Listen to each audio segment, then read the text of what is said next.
bienvenidos todos a IESA. Es un placer tenerlos aquí.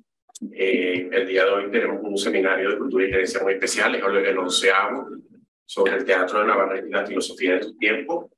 Como ustedes saben, bueno, desde el año pasado hemos estado haciendo estos seminarios con el profesor Alejandro Rivero y he participado en algunos no soy moderador. Y bueno, hemos tenido diferentes áreas de la gerencia, temas de cultura y de gerencia, del área de finanzas, de mercadeo, de gerencia pública. El día de hoy tenemos, como les digo, un seminario muy especial sobre la obra de Juan Antonio Navarrete, un personaje que lamentablemente creo que no es conocido por el público general, y precisamente con este seminario pues se le quiere dar una relevancia en la que tiene. En vista de los invitados que tenemos y del grupo, no voy a hablar mucho más, nada más voy a empezar presentando al profesor Alejandro Oliveros. Alejandro Oliveros es un ensayista, poeta y crítico literario, nacido en Valencia, Venezuela, fundador y director de la revista Poesía y Zona Tórrida. Ha sido profesor de literatura inglesa y norteamericana en la Escuela de Letras de la UCB.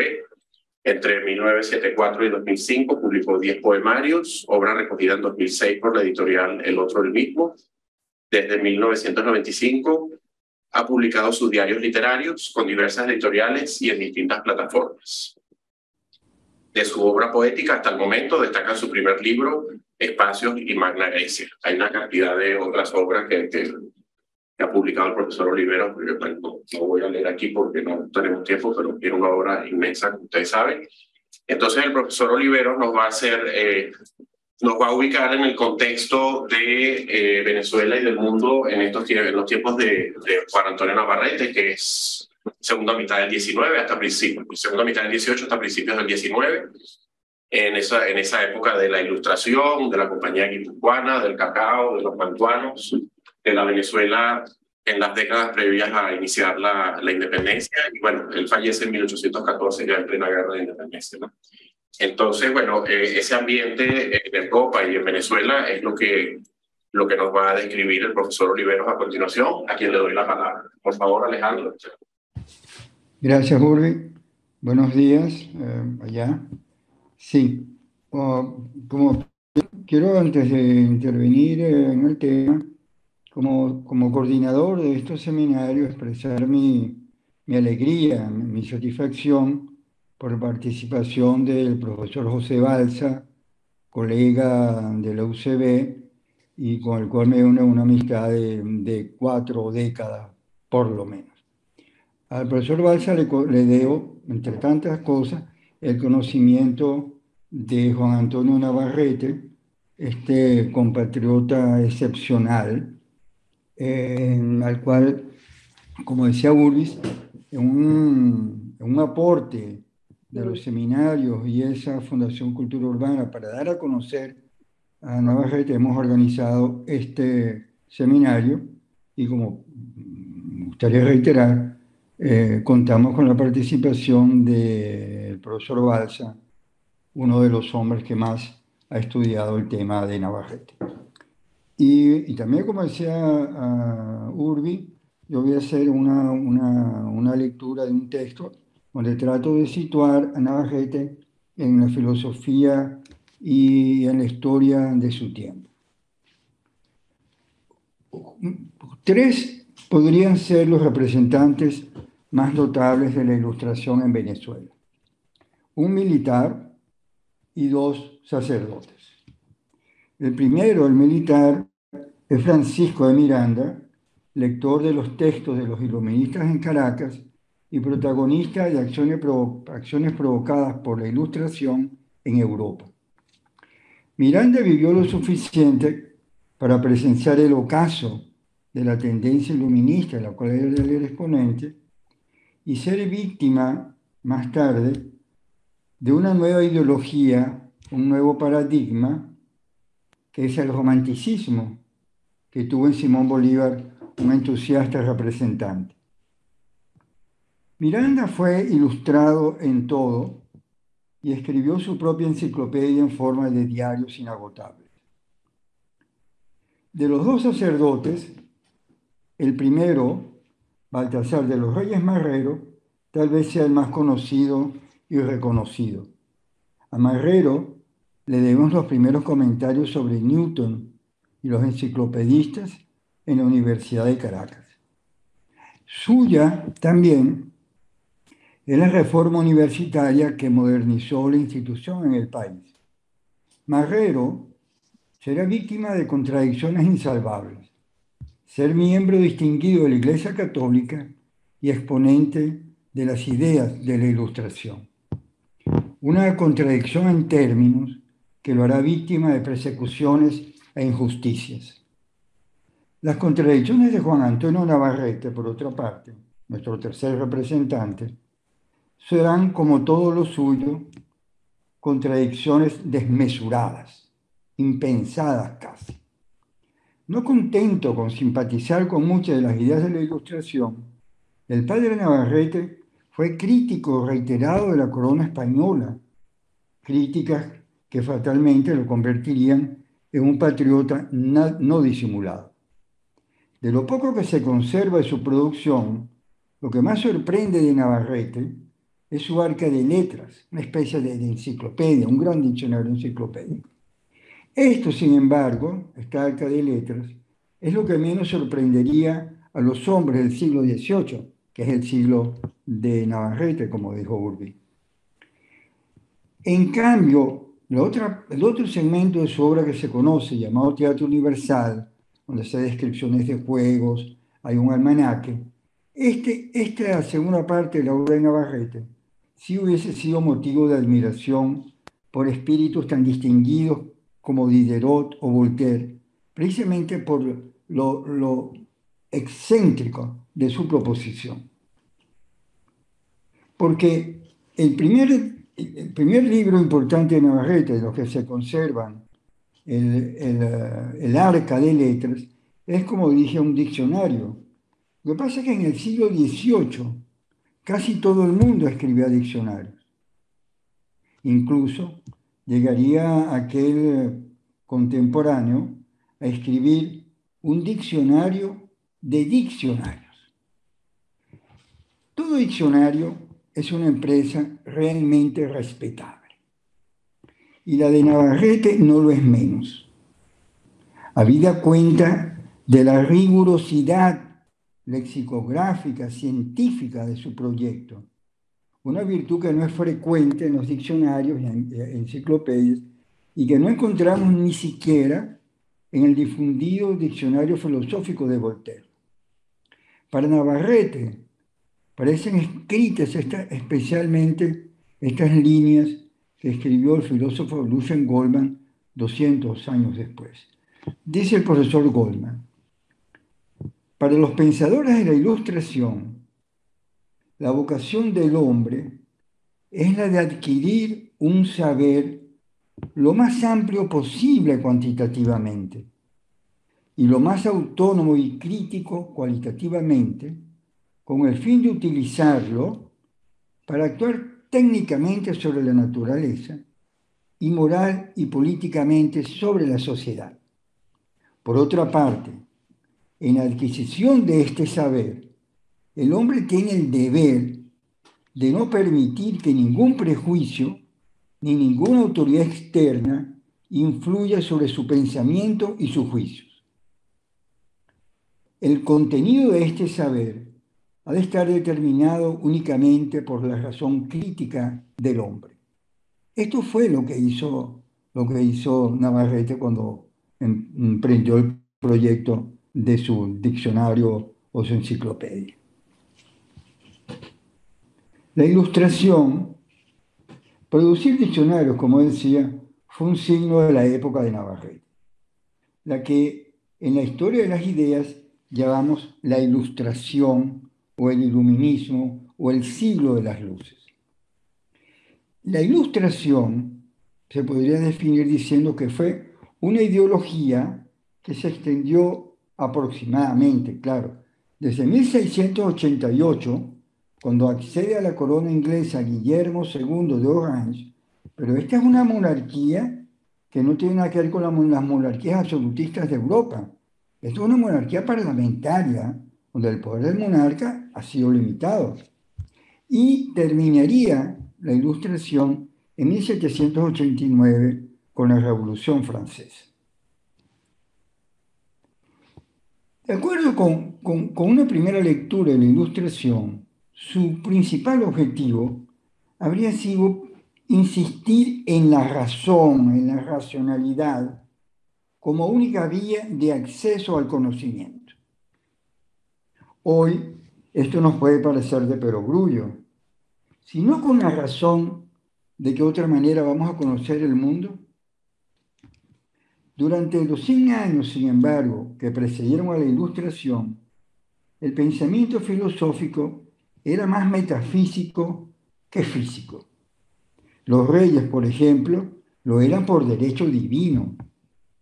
La voluntad divina todavía influía en el resultado de las empresas humanas, como las batallas, la fundación de ciudades, la salud de los príncipes y monarcas.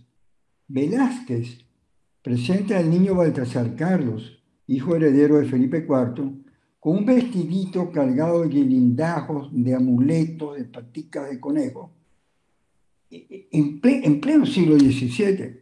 Sin embargo, no le sirvió de mucho a Baltasar Carlos estos pequeños amuletos porque murió muy joven. Los santos en esa época preilustrativa, los santos levitaban, entraban en éxtasis ante la presencia de Dios. Los embarazos, los partos o no, eran causados por la complacencia o disgusto celestial, sin que importara el estado de las trompas de Falopio o la calidad de los espermatozoides. Los esclavos, por otra parte, no eran seres humanos, así que no era pecado tratarlos de manera inhumana. La destrucción de ciudades por terremotos no era causada por una falla geológica, sino por la ira divina. Lo mismo las pestes y epidemias que no eran causadas por bacilos y otros microorganismos, sino por disposiciones bacteriológicas de nuestro Creador, al cual ofendimos de alguna manera. A todo esto, y con grandes antecedentes en Galileo, Copérnico, Bruno y sobre todo Newton, que es su gran antecedente, los pensadores de la Ilustración van a oponer la racionalidad más radical. Con Voltaire, la filosofía volverá a ser más física y menos metafísica. Se trataba, como insiste Cassirer, en reformular la naturaleza de la filosofía, priorizando preocupaciones más vitales. Y para hacerlo, un obstáculo tenía que ser desplazado. Y este impedimento era la religión, la cristiandad, para ser más precisos. Immanuel Kant, heredero del pensamiento ilustrado, formuló la mejor e inquietante definición. Escribe Kant en uno de sus escritos políticos. La Ilustración es lo que hace que el hombre salga de la minoría de edad, de la cual solo puede culparse la inteligencia misma. Esta minoría de edad consiste en la incapacidad de servirse de su inteligencia sin la dirección de otros. El hombre es el mismo responsable de esta minoridad, cuando ella no tiene por causa la falta de inteligencia, sino la ausencia de decisión y coraje necesarios para utilizar el espíritu sin requerir la orientación ajena. La orientación ajena, a la cual se refiere Kant, no es otra que la voluntad de la Iglesia, que se encargó de orientar la inteligencia humana hasta la llegada de los pensadores ilustres. Simón Bolívar, no un ilustrado precisamente, pero sí su heredero, adoptó la actitud descrita por Kant durante el terremoto de 1802.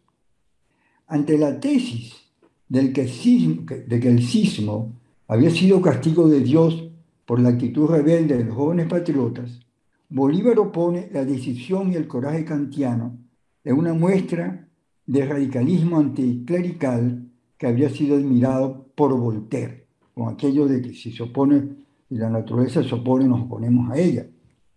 Todavía en 1812, en España y en buena parte de América, la Iglesia insistía en la tesis del castigo divino. Desmentir esa falacia fue la gran empresa de la Ilustración, porque de eso se trataba, de ilustrar a los hombres, de iluminarlos con la luz de la razón. Los tiempos modernos, los nuestros, son una consecuencia de esta que hemos llamado ideología de la Ilustración. No andaríamos muy descaminados si insistimos en que el objetivo central de la Ilustración era insistir en la racionalidad como vía de conocimiento. No obstante, estaríamos más cerca de la verdad si reconocemos, como destaca Paul Hazard, que se trataba en realidad de una crítica al dominio total del cristianismo. Este cuestionamiento estimularía la condena de la Iglesia a muchos de los productos de la Ilustración, incluyendo la formidable enciclopedia de Diderot y d'Alembert. Por otra parte, Voltaire nunca disimuló su desconfianza ante la institución religiosa, tal como lo escribe cada vez que puede en su diccionario filosófico, donde podemos leer afirmaciones como esta, atención. La religión es la fuente de todos los disparates imaginables. Es la madre del fanatismo y de la discordia civil. Es la enemiga del género humano. O esta otra. Es absolutamente necesario para los príncipes y para el pueblo que la idea de un ser supremo, creador, dominador y vengativo, sea radicalmente eliminada. Opiniones como esta, más o menos compartidas por todos los pensadores de la Ilustración, entran en contradicción con el pensamiento religioso. Como decíamos al principio, Navarrete, aún más que el padre Marrero, va a ser protagonista de esta irreconciliable contradicción. ¿Cómo ser miembro de la Iglesia y simpatizar al mismo tiempo con sus más acérrimos enemigos? Al final, sentimos que Navarrete, incapaz de superar esta insuperable contradicción, está más cerca de la Ilustración que de la religión. El profesor García Vaca lo reconocía cuando destacaba el espíritu tolerante del monje franciscano. Y como se sabe, la intolerancia se encuentra entre los principios fundacionales del cristianismo. Esta actitud de tolerancia por parte de Navarrete nos la recordará José Balsa, diciendo que es lo que le concede, con su prefiguración de parte de la literatura venezolana contemporánea, una inquietante actualidad al pensamiento de Navarrete. La militancia de Navarrete en la causa de la independencia venezolana es la expresión de los cambios de sensibilidad que se están produciendo a comienzos del siglo XIX, cuando ya el viejo modelo de la Ilustración será desplazado por el modelo del yo romántico. Sin escribirlo, Navarrete deja de ser un ilustrado y se convierte, como Bolívar, en un partidario de nuevas utopías. Su entusiasmo revolucionario está más cerca de los líderes de la independencia que de Miranda, su precursor. Ha dejado de ser un nuestro de tres grandes ilustrados y se ha convertido al romanticismo, como cuando se expresa en palabras que parecen las de un héroe de baile. Dice Navarrete: en Caracas estamos trabajando para destituir el despotismo, que no cesa en muchos petulantes, y procurar la felicidad para el ciudadano. El pueblo es el único soberano. Instruir al pueblo es un ramo de nuestra santa libertad. El viejo paradigma de la Ilustración será recluido en la carraca y el nuevo triunfa, protagonizado por un joven caraqueño a quien no le avergüenza, porque es un atributo romántico, haber sido víctima de un delirio en su ascenso al Chimborazo. El siglo de las luces dará paso al siglo de los sueños. Ahora vamos a ver unas ilustraciones que hemos preparado para este seminario. Quisiera que comenzáramos desde la primera de las láminas. Exacto, aquí. Bueno, estos son los tres personajes a los cuales hemos mencionado, que son tres ilustres representantes de la ilustración en Venezuela. Francisco de Miranda, formado en Caracas y en el exterior como un protagonista de la ilustración. El padre Baltasar Marrero, aquí a la derecha, y Juan Antonio Navarrete, en este pequeño escrito, que habla un poco de su carácter, que lo tenía cuando dice: yo no escribo sino para mi utilidad. Quémese todo después de mi muerte, que así es mi voluntad en este asunto. No era serme autor ni escritor para otro. Así era, arbitrario, polémico, lo cual traerá todos los problemas con la iglesia, como se puede imaginar. Veamos la próxima. Estos son los grandes precursores del pensamiento racional del siglo XVIII. Isaac Newton, que como saben le va a poner leyes a la naturaleza, no es que la naturaleza fue creada por Dios y está allí, sino que se explica a través de leyes, a través de proposiciones matemáticas. Eso es lo que va a hacer de Newton el gran antecedente de toda racionalidad europea. Otro, contemporáneo de él, va a ser el gran filósofo inglés John Locke, uno de los empiristas, el cual dijo una vez lo que resume muy bien su filosofía. Él decía que la mente humana era como una página en blanco al nacer, que se iba llenando no con conocimientos abstractos, sino con las experiencias, que es lo que va a ser de la mente un receptáculo de todas las experiencias que tiene el ser humano a lo largo de su vida. En la próxima, vemos aquí al si no más brillante, al más conocido de todos los exponentes de la Ilustración, el gran Voltaire, que dijo cosas como estas, que al parecer no sabía lo que decía cuando lo dijo. Los pueblos a quienes no se hace justicia se la toman por sí mismos, más pronto o más tarde. No sabía que estaba prefigurando la Revolución Francesa, que iba a terminar con esas monarquías como la francesa, de la cual Voltaire fue uno de los que más lo aprovechó. Voltaire es una literatura él mismo.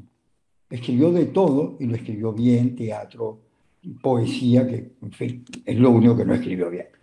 Teatro, poesía, ensayos, novelas, cuentos. Es uno de los grandes pensadores del siglo XVIII, especialmente por su radical antirreligiosidad. Ya leímos de las opiniones del diccionario filosófico. Voltaire rápidamente se fue de Francia y acudió a la protección de monarcas más liberales como Federico de Prusia o incluso Catalina de Rusia. En la próxima vemos a otros dos grandes protagonistas de la Ilustración, Diderot y d'Alembert.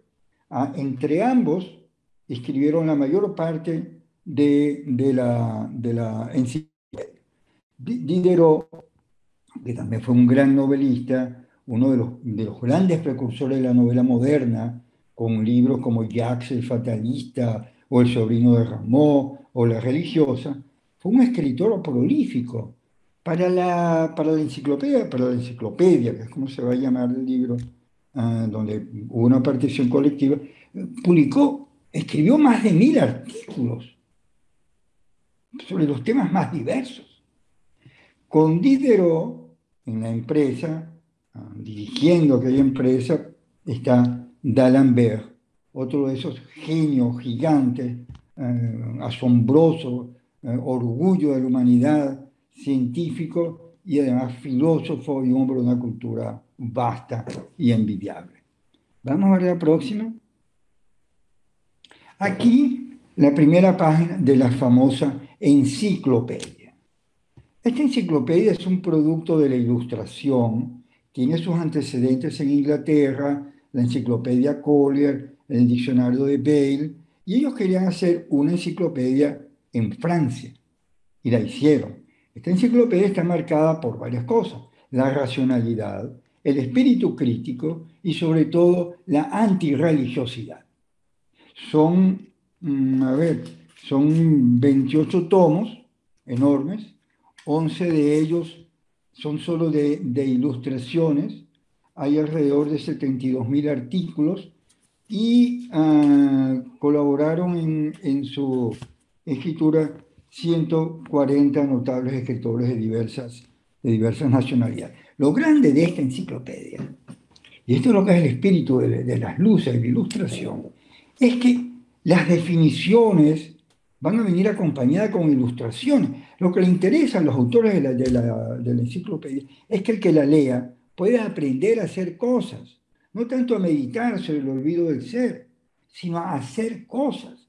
Ahí hay instrucciones de cómo hacer una imprenta. Por ejemplo, la imprenta está allí, se explica en qué consisten los tipos, cómo armar la caja, cómo se puede hacer una imprenta a partir de estas. Y así todo, hacer sillas, hacer hornos, hacer de todo. Son 11 tomos de ilustraciones enfrente a los otros, donde se describen en forma de diccionario todo este tipo de creación. Y ya casi para terminar, faltan pocas, la próxima es de otro gran protagonista de la ilustración, el famoso Rousseau, enciclopedista por un tiempo y luego enemigo de los enciclopedistas. Habida cuenta que el espíritu de Rousseau, contradictorio, paranoico, está inaugurando ese modo que hemos llamado el yo romántico, mientras se alejaba de la ilustración. Sin embargo, son los espíritus más iluminados de este siglo que ya fue llamado así, siglo de las luces. Vamos a ver la próxima. La ilustración, no vamos a entrar en detalle, pero la ilustración conducía inevitablemente a la Revolución Francesa. ¿Por qué?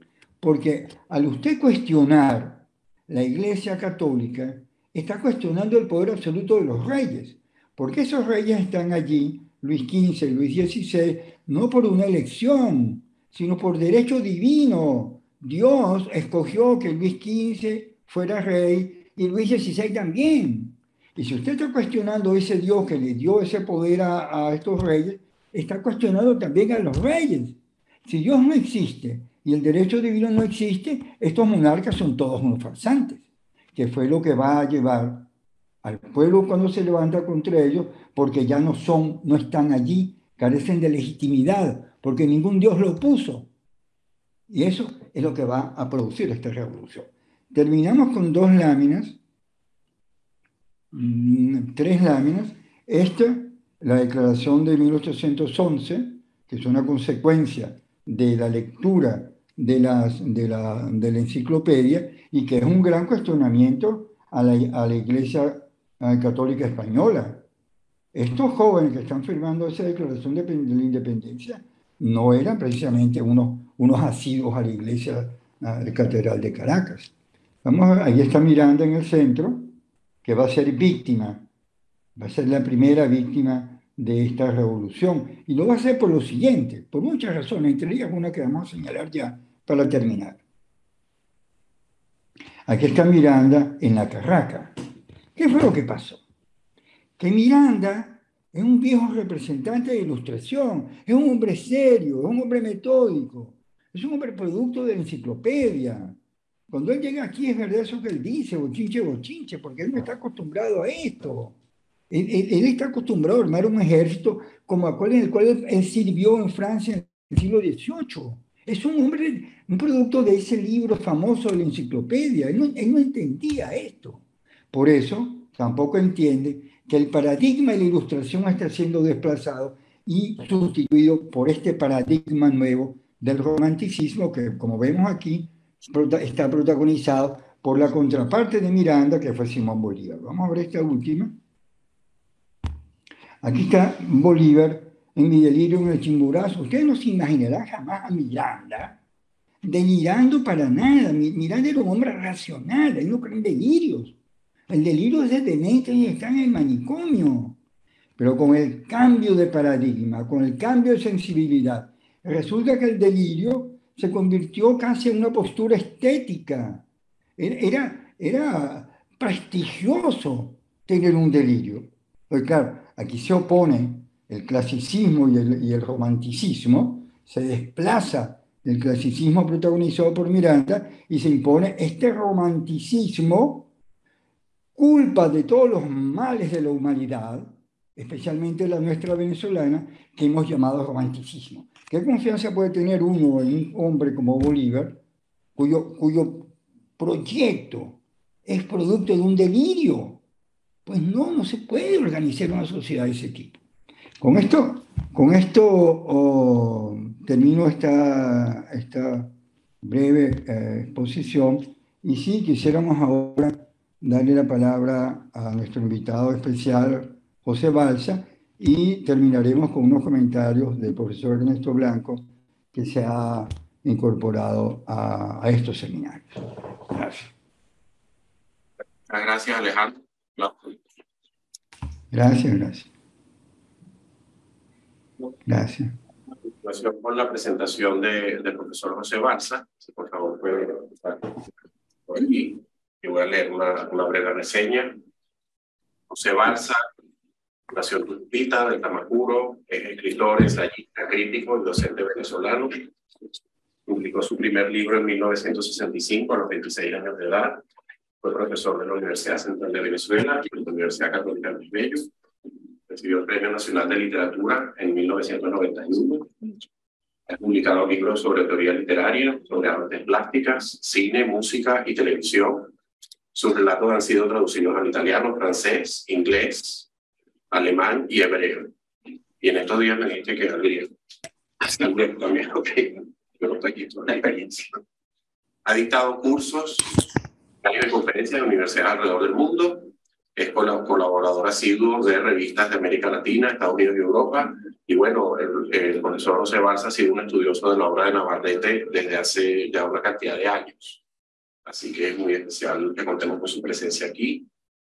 Muchas gracias por estar aquí. Bueno, muchas gracias a todos ustedes. Les recordamos que estos seminarios son organizados por el Fondo de la Cultura Urbana y conjuntamente con el IESA, ¿no? Entonces, por favor, José Balsa, gracias.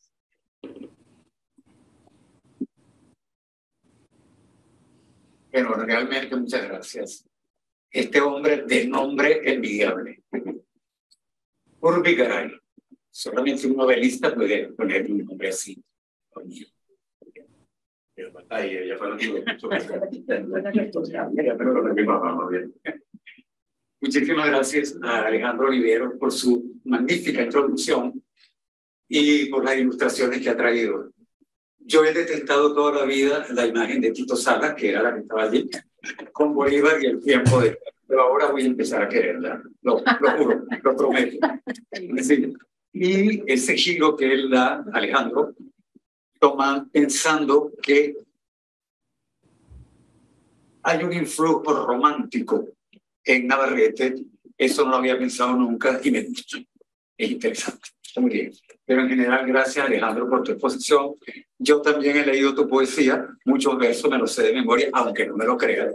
Pero es que yo tengo el vicio de aprender los poemas de Lindbergh. Así que estamos, pues, parejos. Y a ustedes, muchas gracias por haberme acompañado hoy, por estar aquí. Infinita gratitud para IESA por traer a un escritor a estas sesiones serias.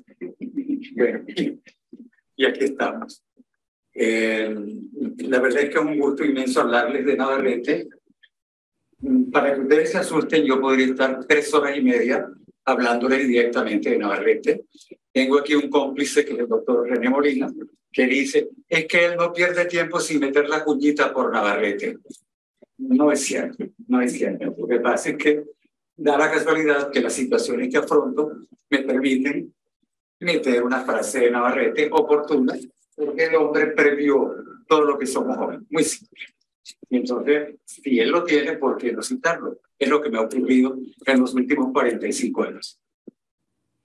Bien, efectivamente, voy a comenzar con, gracias de nuevo a todos, técnicos, y este auditorio hermosísimo, y a las que han venido de San Antonio de los Altos hasta aquí. Gracias. Yo voy a empezar con este proyecto de un autor. Este autor quiere escribir una obra y entonces la planifica de esta manera. Él dice, primero, la primera parte son las particiones de la ciencia, las partes de la ciencia. La segunda parte son instrucciones para la interpretación de la naturaleza. La tercera, fenómenos naturales, la historia natural y experimentación para construir la filosofía. Esa es la tercera parte del plan de la obra que este hombre quiere escribir. Cuarta, la escalera del intelecto. ¿Dónde empieza el intelecto? ¿Cómo se empieza a sentir que la inteligencia puede conducir a alguien a algo y qué es esa inteligencia? Quinto, que anoté todo rápido, algo así como preparativos u organizaciones para la filosofía por venir, la filosofía por venir. Y la última parte dice, la filosofía por venir o ciencia activa. Este es el plan de la obra que este hombre, obviamente muy serio, quiere escribir. Y para ilustrar muchas de estas cosas que son de verdad asombrosas, la disciplina y el trabajo con que las propone, él dice, entre los temas que pudiéramos abordar estaría, lo voy a leer directamente de aquí porque no, para no falsificar sus palabras. Entonces él dice, uno de los problemas que ese libro pudiera resolver es el siguiente: experimento sobre el bostezo. Y luego explica, los antiguos se percataron de que es peligroso hurgarse en la oreja mientras se bosteza. La causa es que cuando uno bosteza, el velo interno del oído está extendido por la inhalación del espíritu y el aliento, puesto que al bostezar y también al suspirar, primero se inhala el espíritu para después exhalarlo con fuerza. Bueno, este plan de esta obra, magnífico en su seriedad académica, y el ejemplo que pone para aplicar la obra, se parecen a Navarrete. Pero este no es Navarrete. Ese es Francis Bacon, el gran genio de la filosofía, intuitivo y creador de los métodos científicos que todavía hoy se practican. Canciller. Se dice que intervino en el juicio que condenó a Walter Raleigh, probable amigo de Shakespeare, etc. En síntesis, él es Francis Bacon. Pero curiosamente, esta cosa que combina, como ustedes lo han hecho, sonreír cuando leí el trabajo sobre el bostezo y admirar el plan general de una obra grande, se parece a Navarrete, porque así es Navarrete. Efectivamente, es un extraordinario heredero de, como ha dicho Oliveros, la racionalidad, la inteligencia y algo que Alejandro llamó los sueños, de lo que aquí yo no tengo un nombre para designarlo, porque no sé si estudiar el bostezo forma parte de los sueños o de qué demonios forma parte. En todo caso, eso es Navarrete, pero previsto muchísimo tiempo antes.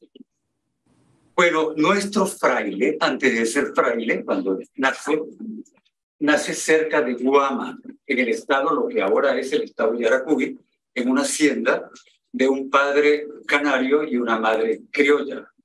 Su hermano y su tío eran religiosos, así que el muchacho a los 11 años ya está en Caracas y ya empieza el proceso de su formación religiosa.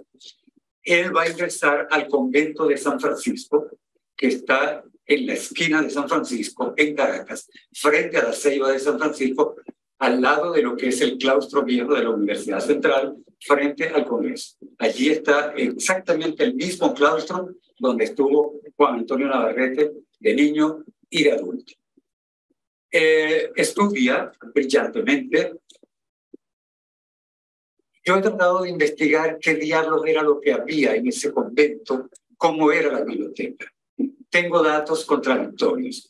Me dicen, lo dice un estudioso muy serio, no recuerdo su nombre ahorita, que cuando Navarrete entra allí, hay 4.000 volúmenes en la biblioteca del convento de San Francisco. Nada extraño, porque los conventos eran los lugares a donde llegaban los libros, donde se conservaban los libros.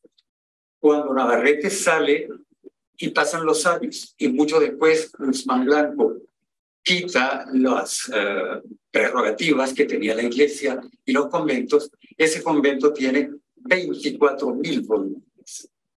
Así que entre esas cifras, yo creo que esto explica un poco la inmensa erudición, la desorbitada capacidad de lectura, el conocimiento.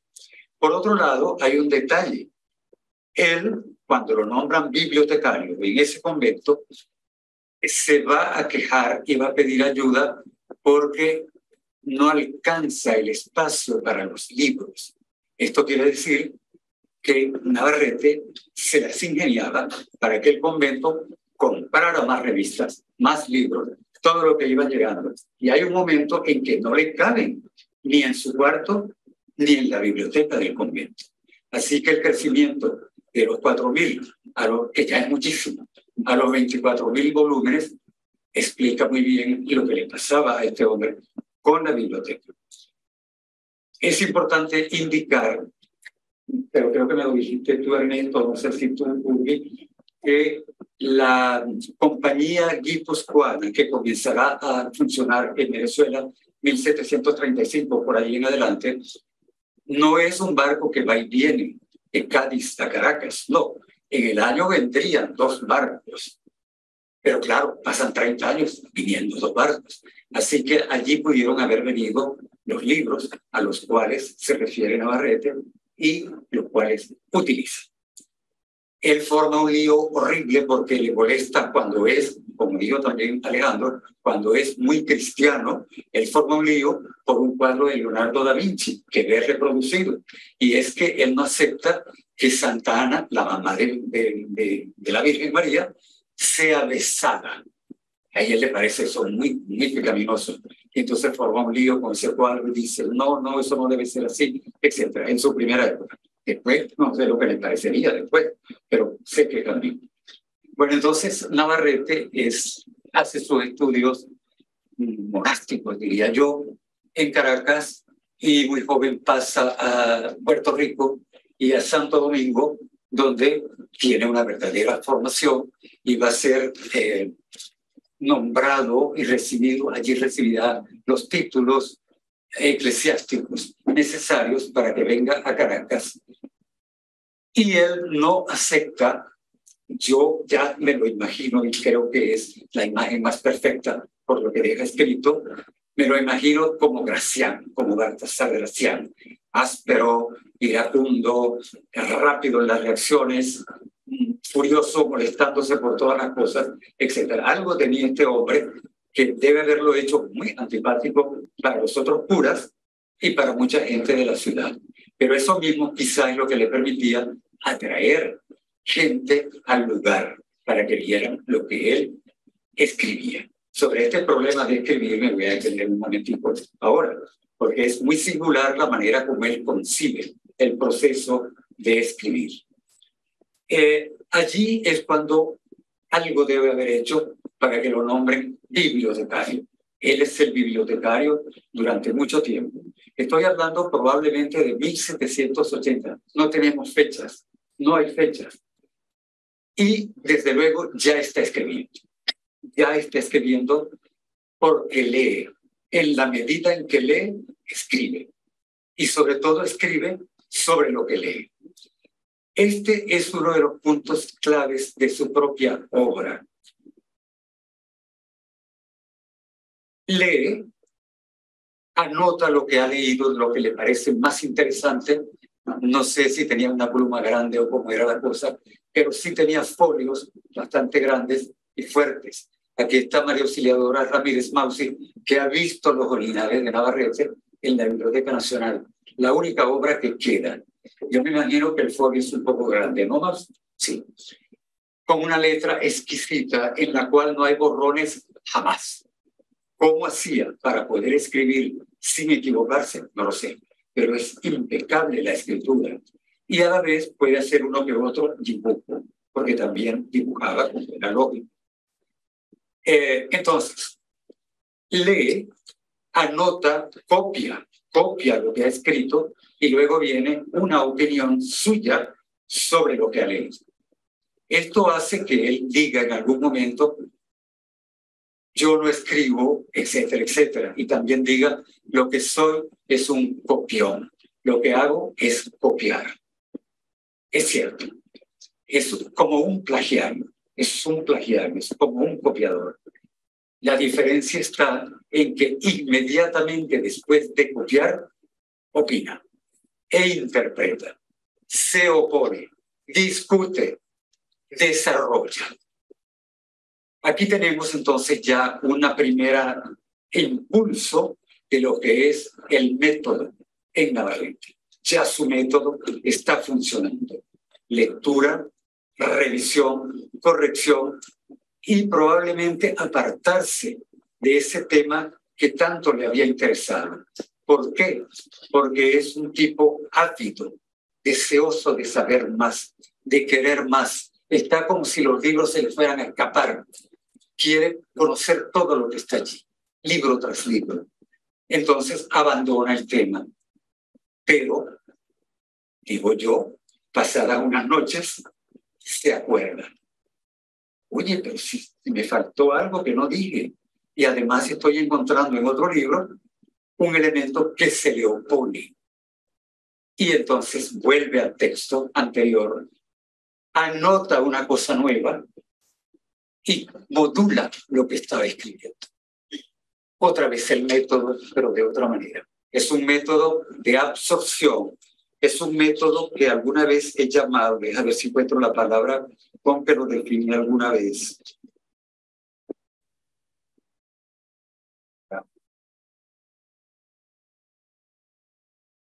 Sí, es un indirecto método, anoté alguna vez, de exposición y complementación. Complementación porque nunca estará satisfecho con lo que anotó. ¿Dónde está el plagiario? Ya ha desaparecido el plagiario.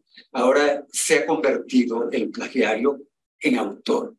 Ahora él es la originalidad de lo que escribe. Él es el que está diciendo lo último que se puede decir. Esto es extraordinario. Y como ha dicho Alejandro, vuelvo a eso que me interesó tanto, los románticos van a poner de moda el fragmento. No porque el fragmento no existiera, el fragmento ha existido toda la vida, en todos los tiempos. Plinio, el Viejo, 100 años después de Cristo. Lucrecio, etcétera. Todos ellos han trabajado en la Roma imperial, en la Grecia clásica, el fragmento. Pero Navarrete le va a dar un carácter muy especial. Todo en él es fragmentario. Claro, está el espíritu del diccionario, como acaba también de decir Alejandro. Está el espíritu del diccionario. Solamente que este diccionario es de una ambición incesante. Esto explica por qué él termina un volumen. ¿Cuándo terminaba un volumen? No lo sé. No voy a decir los títulos aquí, porque los títulos son de la época, así como Arca de Letras y Teatro Universal. Los títulos siempre son muy particulares y algunos están en latín. Pero él consideraba que había terminado un volumen en folios, 150 folios, 200 folios o 500 folios, como tiene el Arca de Teatro Universal. Terminaba un folio y lo guardaba. Él engrandecía su propia biblioteca y comenzaba otro volumen con otros apuntes u otras cosas que se le ocurrían. Ya veremos cuáles son las cosas que le llaman la atención, muchas, porque soy incapaz de resumir, aunque tuviéramos las 3 horas, todos los temas que él toca. Es imposible, es infinito, es borgiano también en eso. Termina un tomo, comienza el otro tomo, y que va a ser 30 tomos, 37 se dice por allí. El único que se ha salvado es el Arca de Letras y Teatro Universal.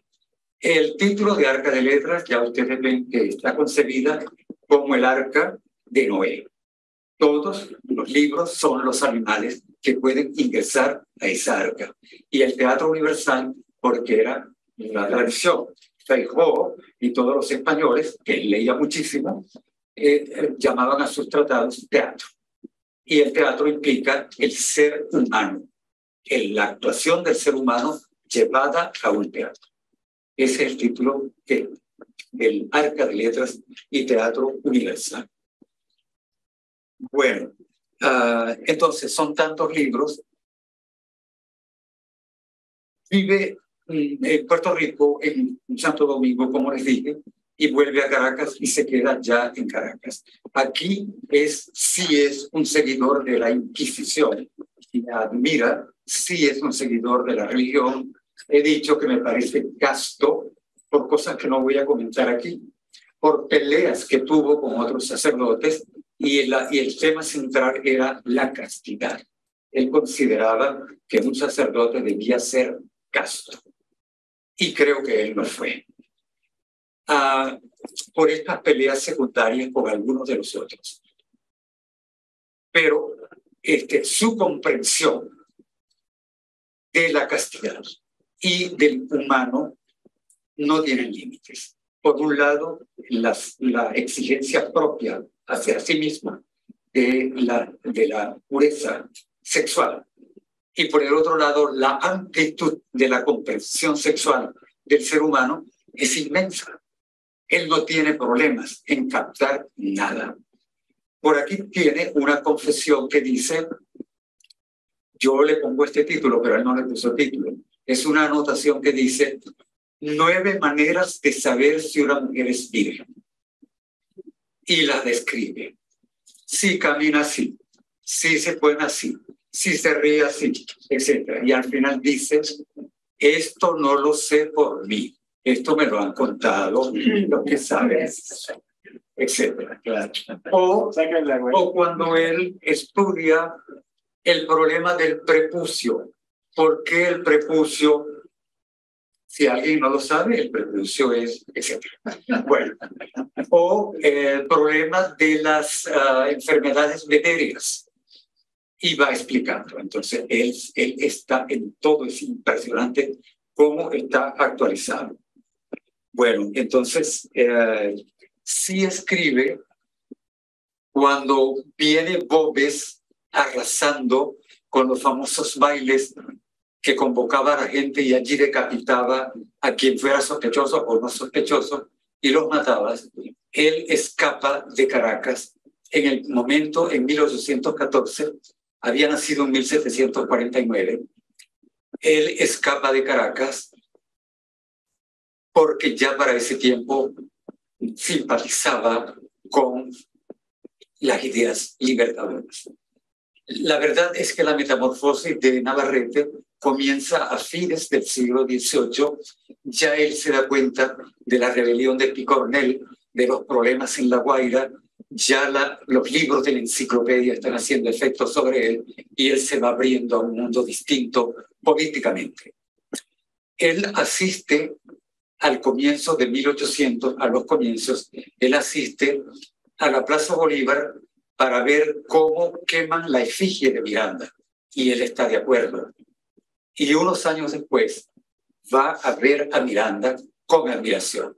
Ha cambiado por completo.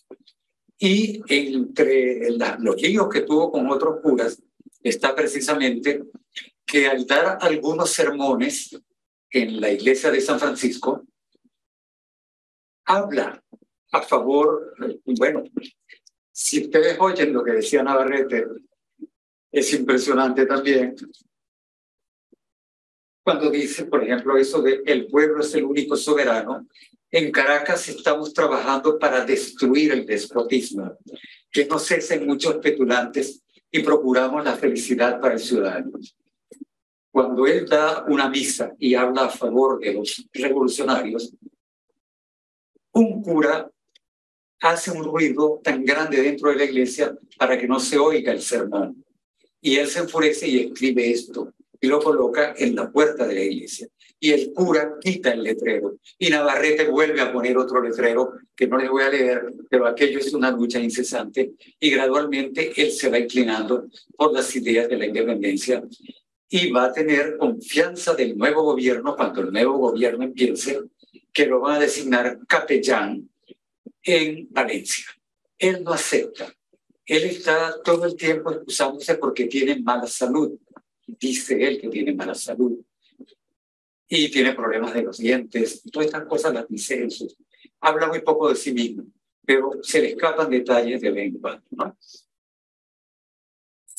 Así que va tomando una actitud ferviente. Cuando llega el momento de la emigración de Oriente, me pregunto yo, ¿cómo huye Navarrete de Caracas? Sabemos que no pudo llevarse ningún libro y es cuando escribe las frases que leímos allí en la pantalla. Estas frases, quémese todo lo que he escrito, que son frases que también, así lo he dicho, pre-kafkianas, porque es lo que hace Kafka 100 años después. Pero cuando él escribe esto y debe escapar de la guerra en 1814, ¿cómo hizo Navarrete? Obviamente, parece que era una multitud de más de 20.000 personas que iban huyendo de Caracas de todas las formas posibles, a pie, en caballo, en carretas, etc. Bolívar, precavidamente, tenía una formación de 1.500 personas, soldados, para proteger a la inmigración. Pero ¿qué podía hacer esa ayuda de Bolívar detrás de esta multitud hambrienta, desesperada, huyendo? Ahora, las informaciones que tengo. La gente que huye de Caracas en 1814, en julio de 1814, cuando están las lluvias más fuertes, lluvias que se prolongarán en agosto, parece que seguían hasta Río Chico por un solo canal. Un canal que yo no puedo determinar hoy por dónde era. Me imagino que era Caucagua, por allí, no lo sé. Pero imagínense el tránsito, las montañas, los caminos por donde iba la gente. En Río Chico se dividen los que toman por la ruta exacta de la costa del mar y los que van más hacia el centro hasta llegar a Barcelona. Estas son las rutas que yo he podido ubicar según los historiadores. Pero me encuentro una noticia que está aquí en el libro de Brunicelli. Perdón, todo lo que estoy diciendo lo estoy tomando porque puedo leer la edición de Brunicelli. De Navarrete solo se hizo una edición en los años 50, que es la edición de García Vaca, el filósofo, en la cual él tomó los textos filosóficos.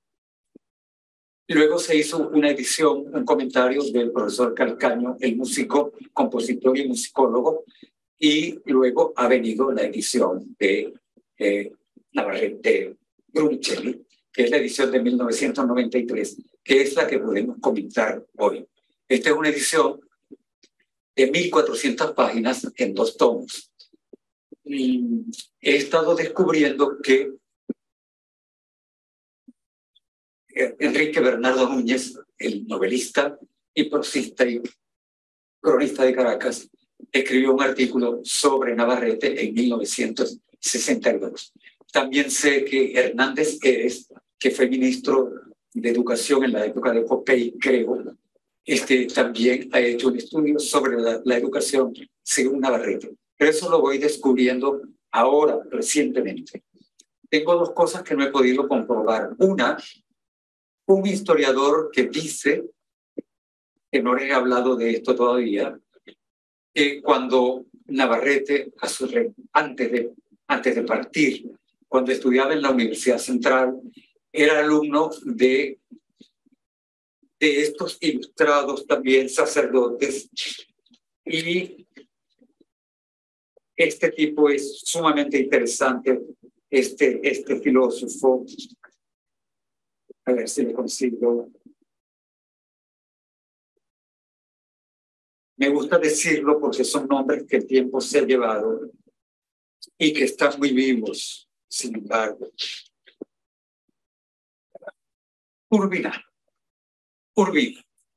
Urbina es maestro de filosofía y dicta un curso de filosofía en la Universidad Central.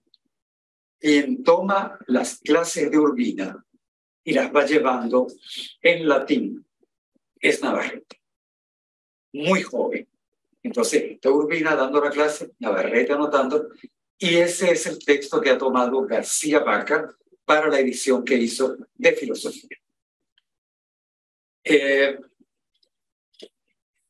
Pero no solamente estas son las ediciones. He sabido que también asistía a la clase de Urbina de filosofía Francisco de Miranda.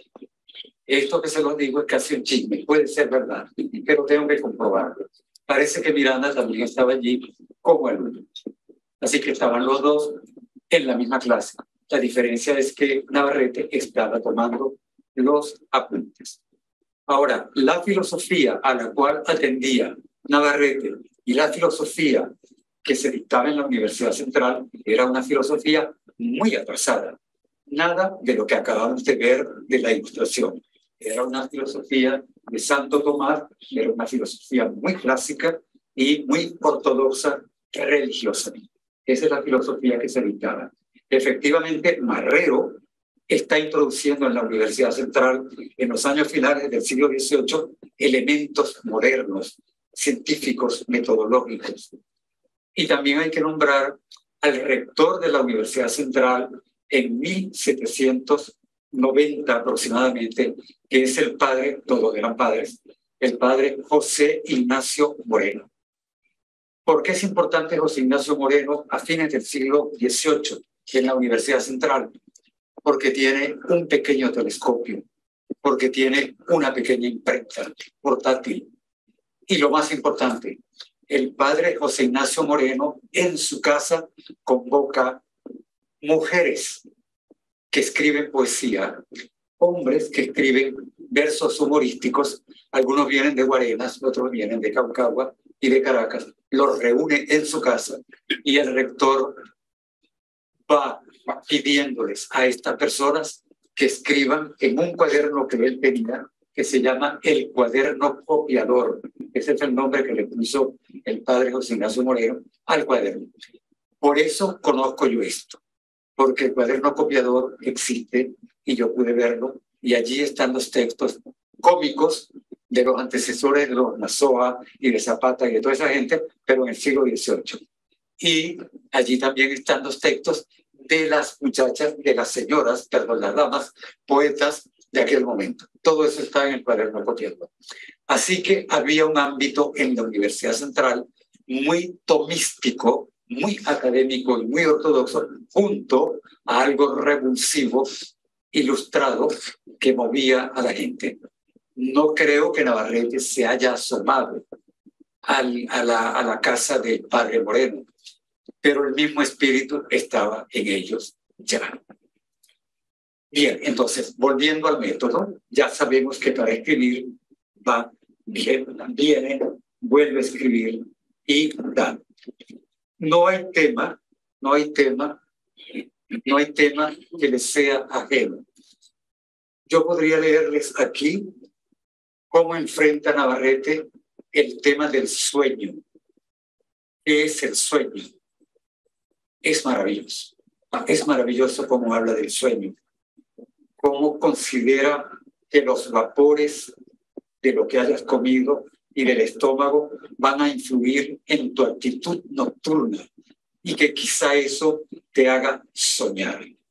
Pero el problema del sueño no se queda solamente en esto. Es que el problema del sueño lleva a Navarrete a dos cosas más. Una, si sueñas es porque tienes imágenes que no puedes controlar. Y muchas de estas imágenes, según Navarrete, son tu castigo. Son, en sus comienzos para él, la voz divina que entra, es la voz de Dios. Así que el sueño va a estar muy conectado con la mística. Él era un sacerdote, él tenía que creer en la mística. Entonces, la mística, por supuesto que es la comunicación con Dios, pero esta mística puede tener quizá elementos más terrenos, y estos elementos más terrenos tienen que ver con el sueño. Pero todo esto nos lleva a un escalón mayor, para que ustedes vayan viendo la complejidad de los problemas que atacaban a Navarrete y que le obsesionaban. ¿Por qué se escribe poesía? Él lo que quiere concluir es en el tema de la poesía. Si yo les leo las palabras con que Navarrete define o se acerca al tema de la poesía, que implica el sueño y que por supuesto implica la mística, inmediatamente sentimos, como él mismo lo diría, que se está copiando de Santa Teresa y de San Juan de la Cruz. Es verdad, pero no es verdad. Es Navarrete quien está diciendo estas cosas y las adapta. Como no resisto la tentación, y ya voy a terminar, maestro, perdón. Bueno, yo diría que podría estar persona aquí. Les voy a leer algunas de las palabras con que Navarrete habla de lo que para él es la mística o la poesía. Por otro lado, él dice que la poesía, vean ustedes a un sacerdote hablando sinceramente de la estética, del arte. Dice que la poesía es un poder de tal calibre que desafía los arcanos, incluso los arcanos divinos. Esto dice Navarrete. Felizmente, los demás curas no leyeron eso, porque es que lo hubieran tirado del convento inmediatamente. La poesía desafía los arcanos, incluso los arcanos divinos. Así mismo dice Navarrete. Quiere decir entonces que la capacidad de la estética, del arte, de la poesía, de lo que sea que tengas adentro y que necesitas explorar y expresar, pues esa capacidad. Nunca encuentro lo que estoy buscando. A ver si lo veo,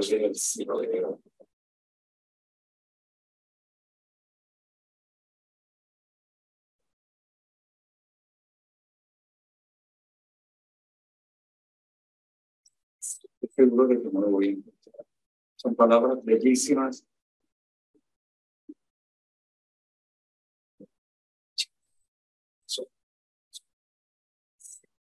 Creo que me estoy acercando.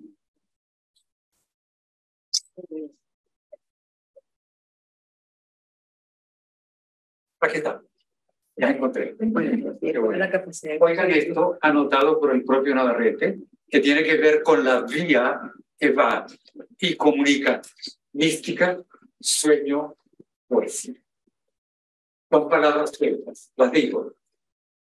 Angustias, melancolías, vía iluminativa, vía unitiva, coloquios amorosos, meditación, especulativa, contemplación, irradiaciones, oscura, ígnea, toques sustanciales, pérdidas del alma, vuelos del espíritu, éxtasis, raptos, suspensiones, arrobamientos, deliquios, desmayos, ápice de la mente, miren eso, ápice de la mente, visiones intelectuales, visiones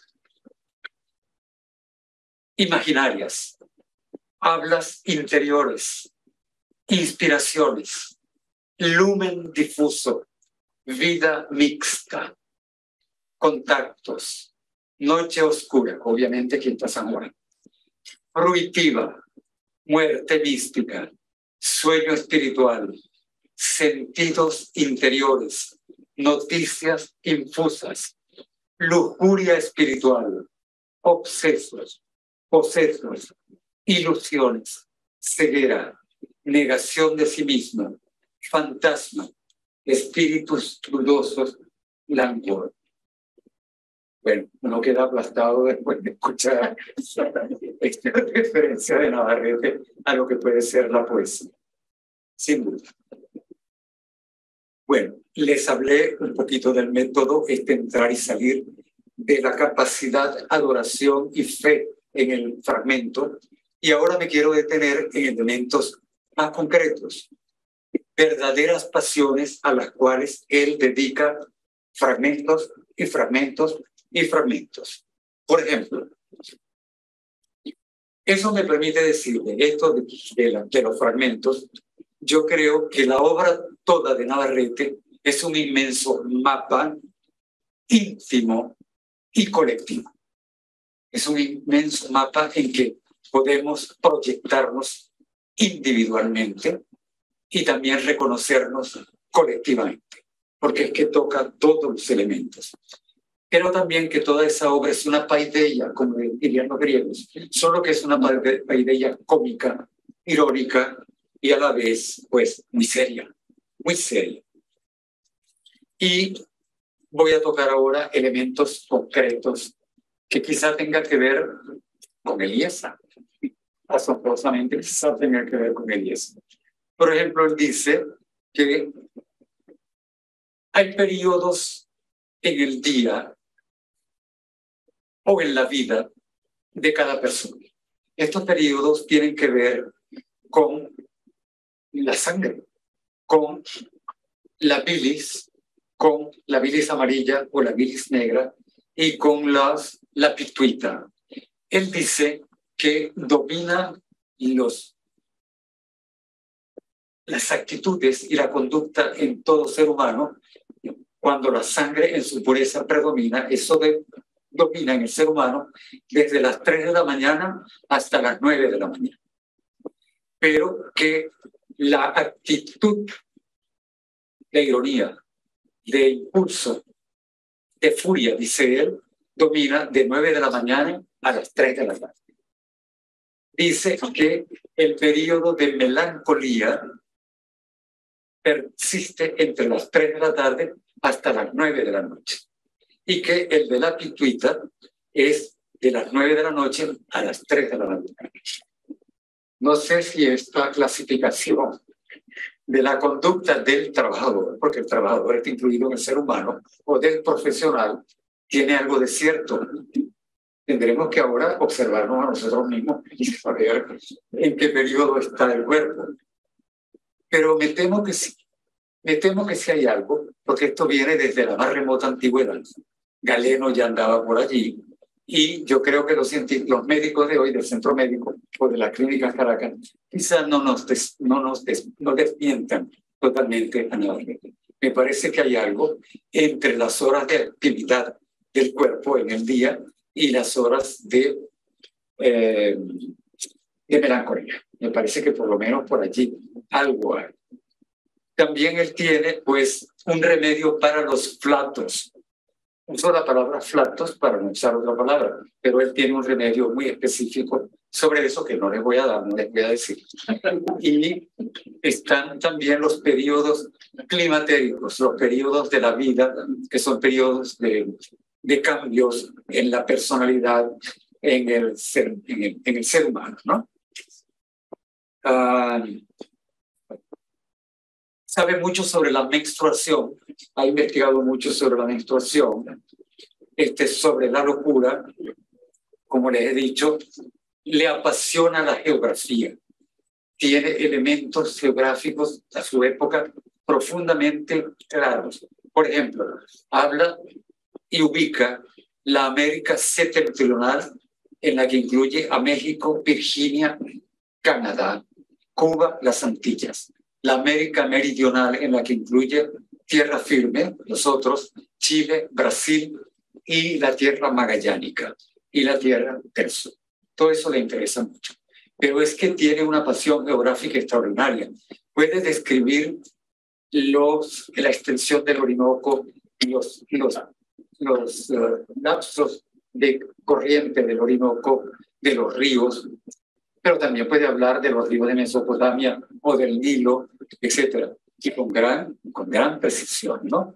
Le interesa muchísimo la química, así que en la química él se dedica a estudiar las sustancias, la disolución de las sustancias, la combinación de sustancias, la evaporización, la destilación, la decantación. No hay cosa que se le escape que él no haya clasificado y la tenga bien estudiada. Es asombrosa la cantidad de páginas que dedica al problema de los relojes. Creo que era un especialista en relojes. Sabe de los relojes de Faltriquera. No sé cómo eran, pero eran los relojes de Faltriquera. Sabe de los relojes de las casas, los relojes de las torres, los relojes que tienen campana, etc. Describe minuciosamente, pero no solamente que describe el mecanismo, es que enseña cómo repararlos. Si se daña tal reloj, no hagas tal cosa, mueve la aguja de tal manera. Todo lo va explicando detalladamente, ¿no? Le interesan mucho los efectos del tabaco. Cuándo el tabaco puede ayudar, cuándo el tabaco puede dañar. Y se ocupa, por ejemplo, de qué efecto puede producir el tabaco en el olfato, en la memoria, en la vejez, en las fiebres, en la sordera y en los delirios. Está pendiente de todas las cosas. También establece tablas. Así como yo leí a Francis Bacon, estableciendo una gran obra para comprender las ciencias y clasificar las ciencias y rechazar los sistemas. Bacon lo que quería era que no hubiera nunca más grandes sistemas filosóficos ni grandes tratados de ciencia. Bacon quería que el conocimiento se estableciera en pautas concretas. Eso es lo mismo que quiere Navarrete. Y Navarrete entonces establece tablas. Aquí les voy a mencionar la tabla de las ciencias, lo que él considera que son las ciencias a las cuales les ve futuro, porque a él no le interesa mucho el pasado en sentido de la ciencia, sino como conocimiento y anterioridad, sino las ciencias en proyección. Entonces, él dice que las ciencias, en la tabla que a él le interesa, así como Bacon hizo su tabla, Navarrete también es esta tabla científica. Y él dice, ciencias, para saber lo que hay que saber en nuestro mundo. Para eso pone esta tabla de ciencias. Y dentro de las ciencias van estas: el derecho, la filosofía, la ética, la medicina, la gramática, la astrología, las matemáticas, la música, la óptica, la geografía, la meteorología, la política, la crítica, la náutica, las maquinarias, la hidrostática, la anatomía, la cirugía, la agricultura, la botánica, la pintura, la economía, la vitrería, la milicia, la aerostática, la farmacia, la historia. Esta es la tabla de las ciencias. Tiene una tabla en la cual recomienda escritores. Por supuesto, todos los escritores romanos y griegos. Lo asombroso es que nombra dentro de los escritores que le interesan a Sor Juana Inés de la Cruz, a Quevedo y a todos los españoles del siglo de oro. El hombre estaba actualizadísimo. Bueno, había olvidado decirles que es traductor, traduce del latín también él, sabía bastante inglés, bastante francés e italiano. Y admiraba la taquigrafía. Consideraba que la taquigrafía, que era una cosa modernísima en aquel momento, había que aprenderla. Era muy útil, era muy necesaria. Sabía muchísimo de pintura. No sé qué libros tenía para ver los cuadros. Era especial comentarista de Tiziano, de Leonardo da Vinci, etc.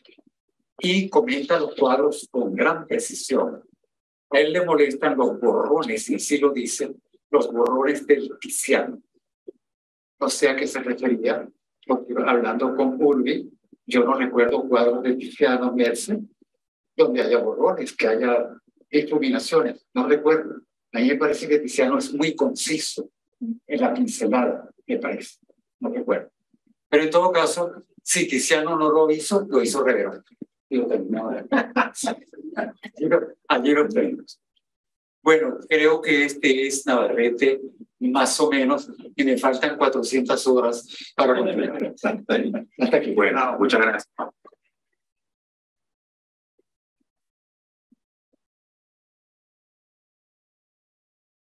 Gracias, José.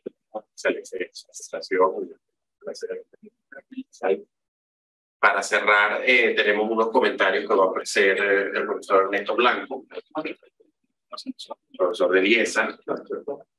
Igual en una breve reseña. Ernesto Blanco, ingeniero mecánico de la Universidad Central de Venezuela, tiene una maestría en gerencia general y PhD en administración de empresas de la Universidad de Tulane, en Estados Unidos. Consultor de planificación estratégica, tiene 20 años de ejercicio profesional en ingeniería, tiene 19 años de experiencia docente en la IESA, donde fue director de estudios de posgrado, es profesor titular de planificación estratégica y también ha sido profesor invitado en Tulane University, Washington University, Pontificia Universidad Javeriana de Bogotá e ICESI, y tiene una amplia experiencia como consultor de planificación estratégica. Entonces, Ernesto Blanco tiene la fácil labor de ofrecer unos comentarios gerenciales, porque la idea del seminario es cultura y gerencia, como ustedes saben, ¿no? Entonces, tiene que nos va a ofrecer unos comentarios de tipo gerencial, de lo que se puede sacar pues, de Juan Antonio Navarrete. Como gerencial, muy breve. A mí me la pusieron sumamente difícil, porque primero yo no sé nada de Navarrete. Okay, no tengo la menor idea, aparte de la charla, que esta es como la tercera charla que asisto. Y además, ¿cómo hablo de Navarrete?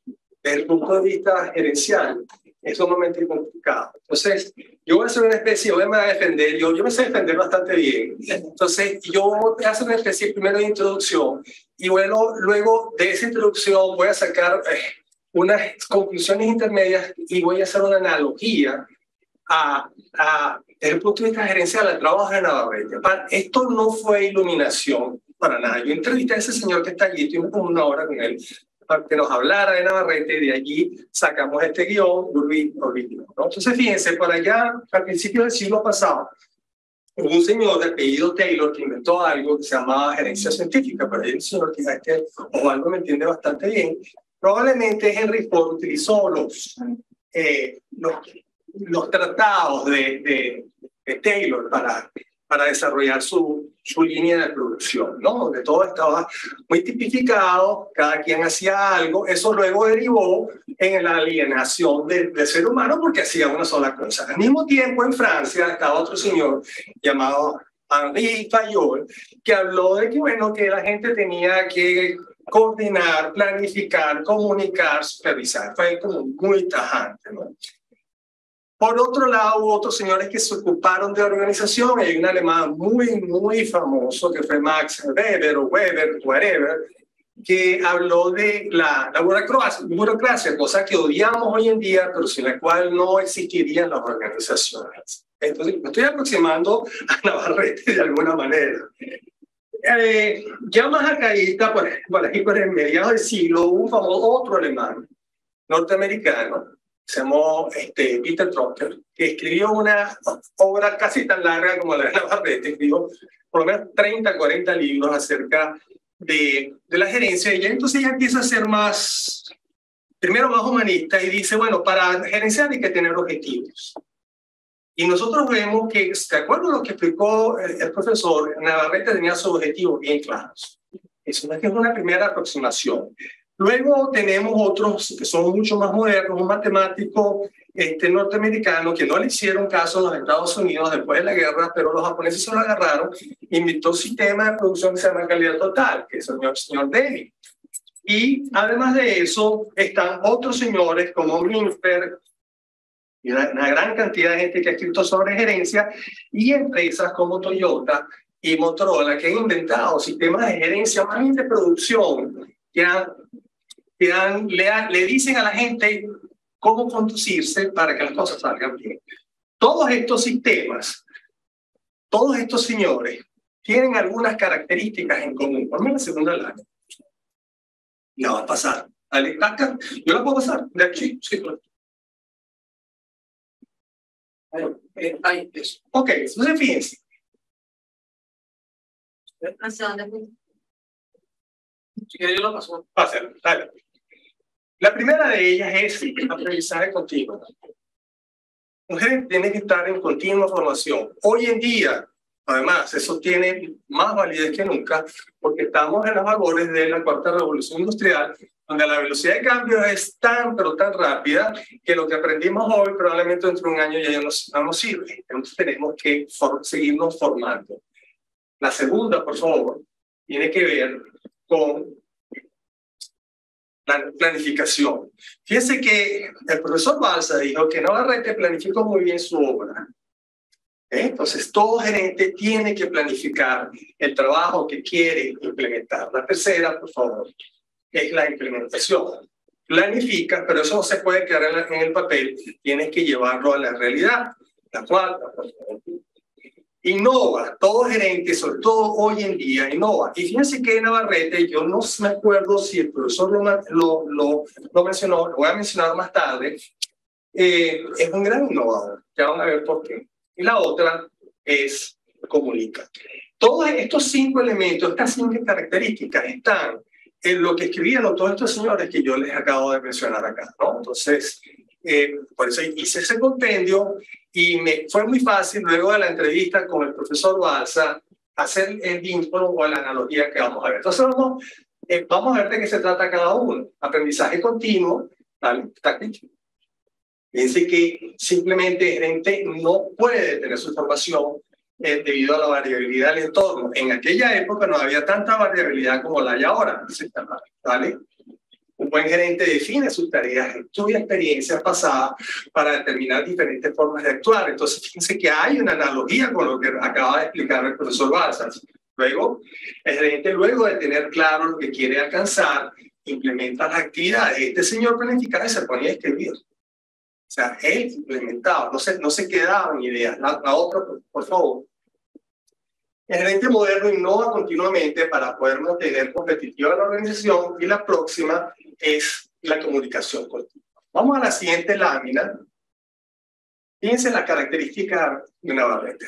La primera, es sumamente instruido en idiomas y ciencias, como dijo el profesor. Es una persona que estaba en continua formación. Dale, por favor. Esto es una analogía, es el aprendizaje continuo. Navarrete no paraba de estudiar. Hacía diccionarios, estudiaba cualquier tipo de idioma, estudiaba geografía, sabía de relojes. O sea, es impresionante la cantidad de cosas que nos acaban de decir y las que no tuvo tiempo de decirnos también. Entonces, bueno, la definición ya la vimos, ¿vale? Que es simplemente que el gerente no puede dejar de aprender. La próxima tiene que ver con que Navarrete tiene una gran capacidad de observación, lee y resume. Acaban de decir. Entonces, esto tiene que ver con la planificación, y la planificación es una de las tareas que tiene que hacer un buen gerente para poder desempeñar y alcanzar los objetivos de la organización.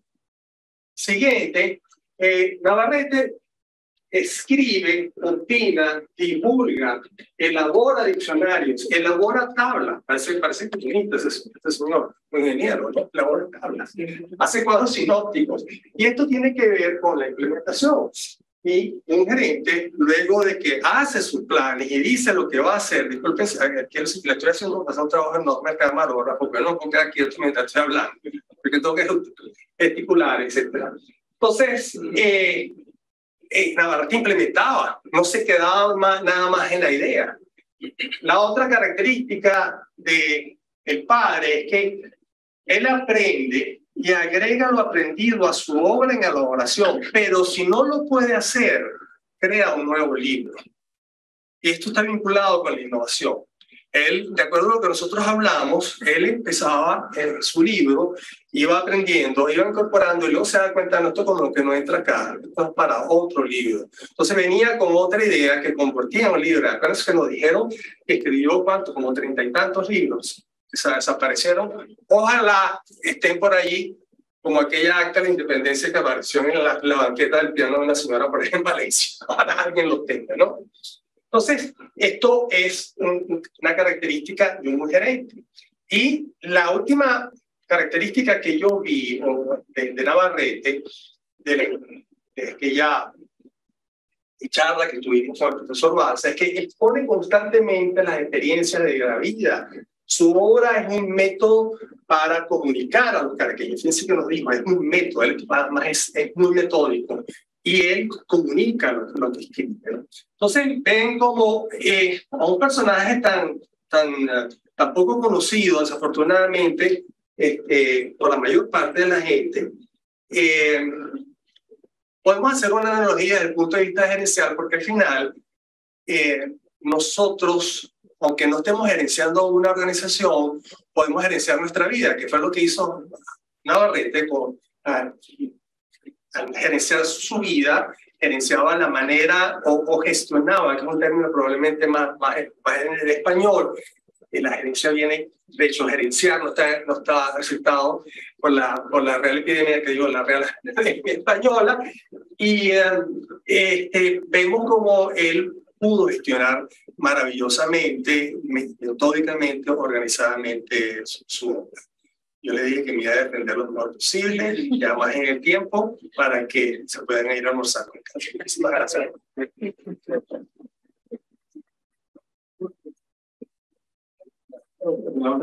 Sí. Es la estrella aquí, no va a poder hablar. No va a poder hablar. Quisiera decirle dos pequeñas cosas.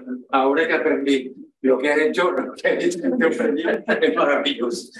Mira, una obra maestra.